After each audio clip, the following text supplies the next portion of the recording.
महाभारत युद्ध का 13वां दिन, एक ऐसा दिन जिसने वीरता, बलिदान और अन्याय की पराकाष्ठा को दुनिया के सामने ला दिया।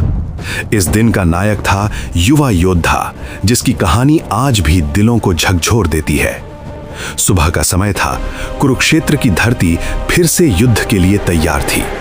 कौरवों की ओर से गुरु द्रोण ने एक घातक योजना बनाई, चक्रव्यूह।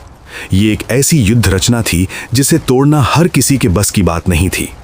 उस दिन अर्जुन को चालाकी से युद्ध भूमि से दूर भेज दिया गया ताकि पांडवों की सबसे बड़ी ताकत कमजोर पड़ जाए। पांडव शिविर में चिंता फैल गई। तभी युवा अभिमन्यु आगे आया।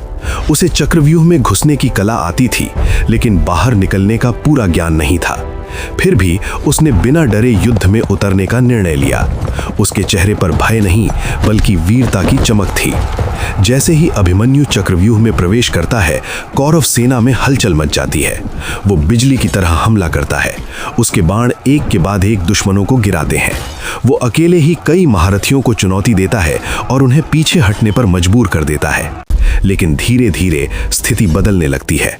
कौरव योद्धा द्रोण, कर्ण और अन्य महारथी नियमों को तोड़कर एक साथ उस पर हमला करने लगते हैं। अभिमन्यु का धनुष तोड़ दिया जाता है, उसका रथ नष्ट कर दिया जाता है। अब वो निहत्था है, लेकिन उसका साहस अभी भी अडिग है। वो तलवार उठाता है, फिर गदा, और अंत में सिर्फ एक पहिए के सहारे भी लड़ता रहता है। उसका हर वार ये दिखा रहा था कि असली वीरता क्या होती है। अंततः कई योद्धाओं के संयुक्त हमले के सामने वो घायल होकर गिर जाता है। अभिमन्यु वीर गति को प्राप्त होता है, लेकिन उसकी वीरता इतिहास में अमर हो जाती है। उसकी मृत्यु ने पूरे युद्ध का रुख बदल दिया। जब अर्जुन को यह समाचार मिला तो उसका हृदय क्रोध और शोक से भर गया। उसने प्रतिज्ञा ली कि वो अगले दिन सूर्यास्त से पहले जयद्रथ का वध करेगा।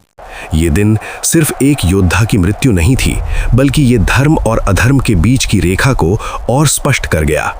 अभिमन्यु ने दिखा दिया कि सच्चा योद्धा वही है जो अंत तक लड़ता है, चाहे परिस्थितियां कैसी भी हों। आप बताइए, क्या अभिमन्यु महाभारत का सबसे वीर योद्धा था? अगर आपको ये कहानी पसंद आई हो तो लाइक और सब्सक्राइब जरूर करें।